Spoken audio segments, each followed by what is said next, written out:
अस्सलाम वालेकुम students, first year physics chapter number 9 physical optics. ये लेक्चर नंबर 4 है जिसके अंदर हमने माइकलसन इंटरफेरोमीटर को सीखना है। तो स्टूडेंट्स लेक्चर का आगाज़ करते हैं इंट्रोडक्शन की एडिंग से। तो माइकलसन तो साइंटिस्ट का नेम है, इंटरफेरेंस के लिए, और मीटर जो है वो मेजरमेंट को कहते हैं। तो इंटरफेरोमीटर का लफ्ज़ मतलब हुआ इंटरफेरेंस को मेजर करना।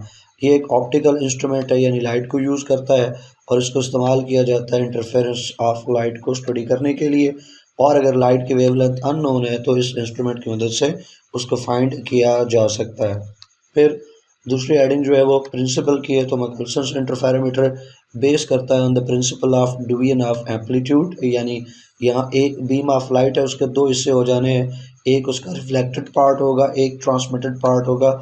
एक ही बीम ऑफ लाइट के दो हिस्से हो गए तो यानी उसका एम्पलीट्यूड जो है वो डिवाइड हो गया। फिर रिफ्लेक्टेड और ट्रांसमिटेड पार्ट को अलाउ किया जाता है कि वो इंटरफेरेंस करें और फिर उनके इंटरफेरेंस पैटर्न्स को स्टडी किया जाता है। तीसरी हेडिंग जो है वो वर्किंग डायग्राम की स्टूडेंट्स। तो माइकलसन इंटरफेरोमीटर के जो एसेंशियल पार्ट्स हैं उसमें दो जो है वो प्लेन मिरर है, एक को M1 एक को M2 कहते हैं, और दो ग्लास प्लेट्स हैं A और B। डायग्राम आपको बनाना आनी चाहिए। यहाँ पे देख लें स्टूडेंट्स, ये सोर्स है बीम का, लाइट का, और इसके अलावा ये मिरर M1 ये मूवेबल होता है, ये मिरर M2 जो कि फिक्स्ड है। दो ग्लास प्लेट्स हैं, एक ग्लास प्लेट A है, इसको बीम स्प्लिटर कहते हैं, और दूसरी ग्लास प्लेट B, इसको कंपनसेटर कहते हैं।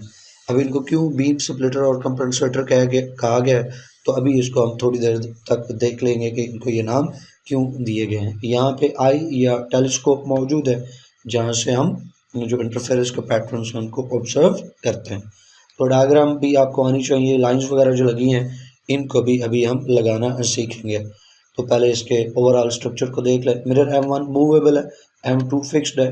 प्लेट A जो है वो लाइटली सिल्वर्ड है। प्लेट A लाइटली सिल्वर्ड है, यानी इसकी बैक के ऊपर जो सिल्वर लगाया गया है वो कम है, मुकम्मल तौर पे उसको नहीं लगाया गया। अब इसका नतीजा ये निकलता है कि जब ग्लास प्लेट A के ऊपर लाइट बीम स्ट्राइक करती है तो उसमें से एक पार्ट जो है रिफ्लेक्ट हो जाता है और हाफ जो है वो ट्रांसमिट हो जाता है। दैट्स वाई हम ग्लास प्लेट A को बीम स्प्लिटर कहते हैं। स्प्लिट कहते हैं हिस्से बना देना, अलग अलग कर देना। तो ये एक बीम ऑफ लाइट के दो पार्ट कर देता है, एक रिफ्लेक्टेड एक transmitted. That's why it's called beam splitter. अब नेक्स्ट राइडिंग नंबर 4 के ऊपर जो है वो वर्किंग है। तो स्टूडेंट्स, एक का मोनोक्रोमेटिक लाइट जो है उसकी बीम हासिल करनी है, सोर्स S से उसको फॉल करवाना है ग्लास प्लेट A के ऊपर, और ग्लास प्लेट A से जो बीम है वो स्प्लिट हो जाएगी दो पार्ट्स में, एक पार्ट उसका रिफ्लेक्टेड एक ट्रांसमिटेड। अब जब आपकी मर्ज़ी है आप रिफ्लेक्टेड पार्ट से बात शुरू करेंगे या ट्रांसमिटेड से, तो हम रिफ्लेक्टेड से शुरू कर रहे हैं। तो फर्स्ट पार्ट जो है उसको हम रिफ्लेक्टेड लेंगे, फर्स्ट रिफ्लेक्टेड पार्ट। तो जो फर्स्ट पार्ट है वो रिफ्लेक्ट हुआ ग्लास प्लेट A से, और रिफ्लेक्ट होने के बाद ये मूव कर गया two words the mirror M1। अब इसको जाके हम डायग्राम में देखें तो यहाँ पे मैं आपको लाइंस आप लगाना सिखाऊंगा।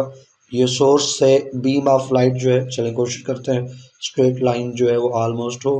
आप स्केल की मदद से इसको लगा सकते हैं। तो यहाँ पे बीम ऑफ लाइट जो है वो हिट की इस ग्लास प्लेट A को, और यहाँ से इसके दो हिस्से हो गए। हम पहले रिफ्लेक्टेड को देख रहे हैं। तो जो रिफ्लेक्टेड है वो रिफ्लेक्ट करके किधर गया, मिरर M1 की तरफ। अब मिरर M1 से वहाँ उसकी रिफ्लेक्शन होनी है, तो इसके लिए मैं बच्चे यहाँ पे कलर जो है वो डिफरेंट ले लेता हूँ, और डिफरेंट कलर में चलो ब्लू ले लेते हैं। तो मिरर M1 से ये रिफ्लेक्ट होके आ रहा है, वही बीम जो रिफ्लेक्ट होके क्लास A से मिरर M1 की तरफ गई थी, वहाँ से रिफ्लेक्शन हुई और वापस इसने हिट किया किसको, प्लेट A को। अब जब प्लेट A को हिट किया है तो वहाँ से अब ये पास होके ये ट्रांसमिट होके किधर आ गई, टुवर्ड्स आई या टेलीस्कोप। अब लेक्चर नोट्स में जाते हैं और इन अगले पॉइंट्स को देखते हैं। तो after the reflection from mirror M1 से रिफ्लेक्ट होने के बाद ये ट्रांसमिट हो गई है प्लेट A से, और ये इंटर्स द आई और द टेलीस्कोप। अब ये तो थी रिफ्लेक्टेड पार्ट, जो फर्स्ट रिफ्लेक्टेड पार्ट। एक पार्ट जो है वो ट्रांसमिट हो गया, वो सेकंड पार्ट है, तो सेकंड ट्रांसमिटेड पार्ट। इसको देखते हैं, पहले हम जाके इसको ड्रा कर लेते हैं। डिफरेंट कलर से मैं इसको अब ड्रा कर लेता हूँ बच्चे। तो उसके लिए मुझे कलर चूज़ कर लेने दें। यहाँ पे अब मैं ब्लैक कलर ले लेता हूँ। तो एक पार्ट जो है इसका जो ट्रांसमिट हो गया, ये ट्रांसमिटेड पार्ट जो है इसने जाके हिट किया प्लेट ग्लास प्लेट बी को जो कि कंपनसेटर है। यहाँ से ये ट्रांसमिट होके किधर चली गई, मिरर 2 की तरफ चली गई। मिरर 2 को हिट किया तो मिरर से होनी है इसकी रिफ्लेक्शन, और रिफ्लेक्शन के लिए अगेन हम डिफरेंट कलर ले लेते हैं, चलो ग्रीन ले लें यहाँ से। तो अब मिरर 2 से ये रिफ्लेक्ट होके वापस उसी तरह से ग्लास प्लेट बी की तरफ आएगी, यहाँ से ट्रांसमिट होके उसी तरह से वापस इसने हिट करना है ग्लास प्लेट ए को, और वहाँ से रिफ्लेक्ट होके इसने आ जाना है टूवर्ड्स आई, आंखों की तरफ या टेलीस्कोप की तरफ। अब जो ग्लास प्लेट बी इसमें लगा रखी है इसको कंपनसेटर कहते हैं, इसलिए कि ये जो पहली बीम थी, पहला पार्ट था, ये रिफ्लेक्टेड पार्ट था, और ये जो था ये पार्ट 2 था उसका, यानी ये ट्रांसमिटेड पार्ट था।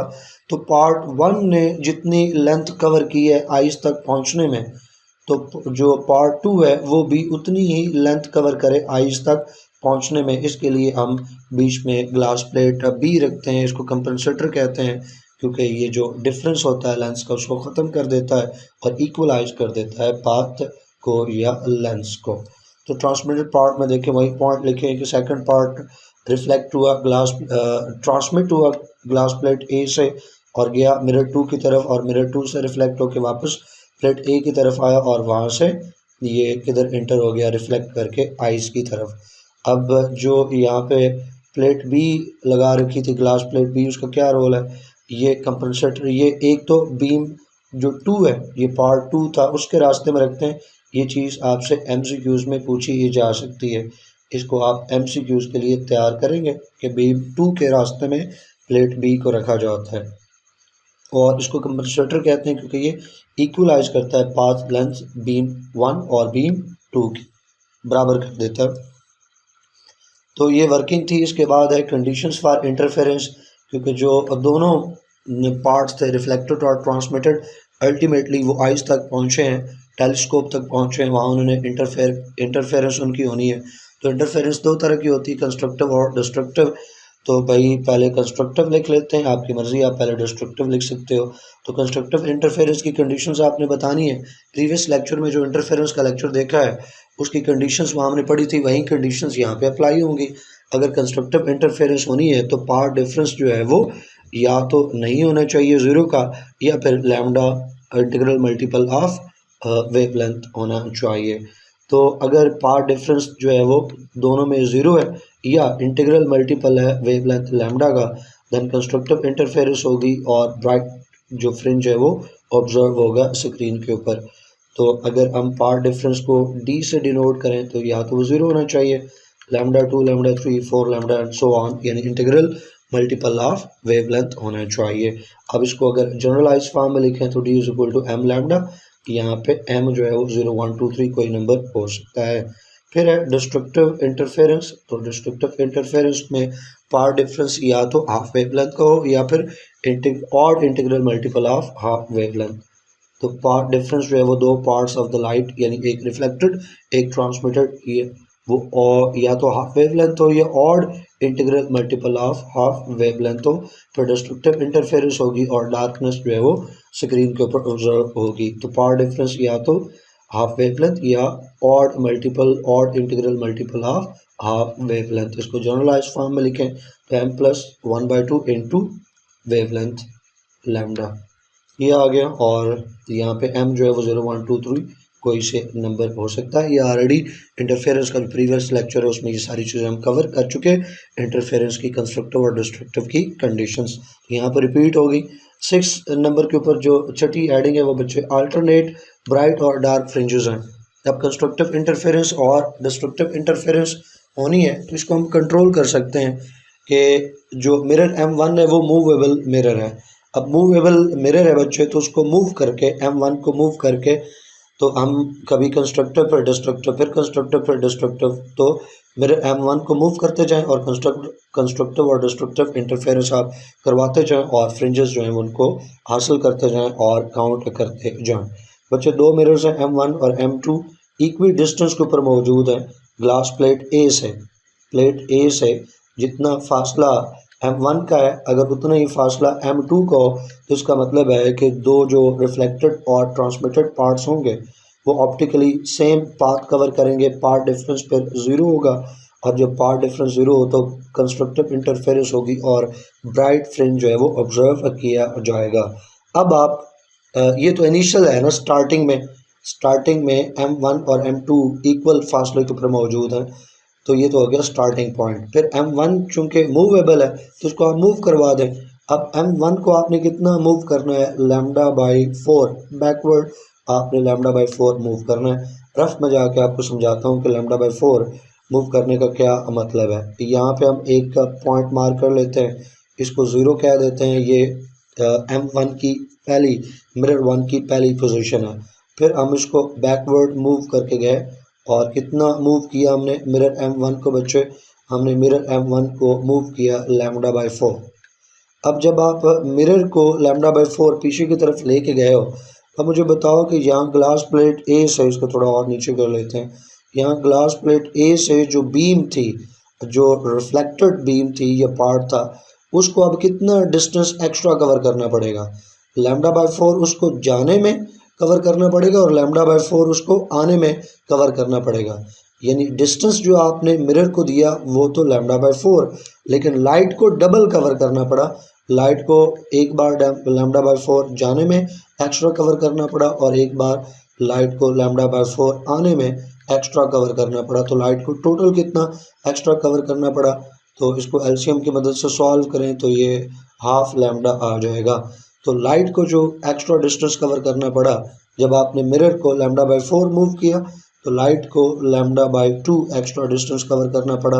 यानी पार्ट डिफरेंस कितना क्रिएट हुआ λ/2 का, और अगर λ/2 पार्ट डिफरेंस हो तो ये कौन सी इंटरफेरेंस है, डेफिनेटली ये डिस्ट्रक्टिव इंटरफेरेंस की जो है वो कंडीशन बनती है। तो डिस्ट्रक्टिव इंटरफेरेंस होगी और जो डार्क फ्रिंज है वो ऑब्जर्व हो किया जाएगा स्क्रीन के ऊपर। तो यहाँ पे देखें वही बात है कि λ/4 जब बैकवर्ड मूव किया मिरर को, तो जो बीम है उनके दरमियान में जो पार्ट डिफरेंस क्रिएट हुआ वो λ/हाफ का हुआ, और ये जो है वो डिस्ट्रक्टिव इंटरफेरेंस की कंडीशन है, तो डार्क फ्रिंज जो है वो स्क्रीन के ऊपर ऑब्जर्व होगा।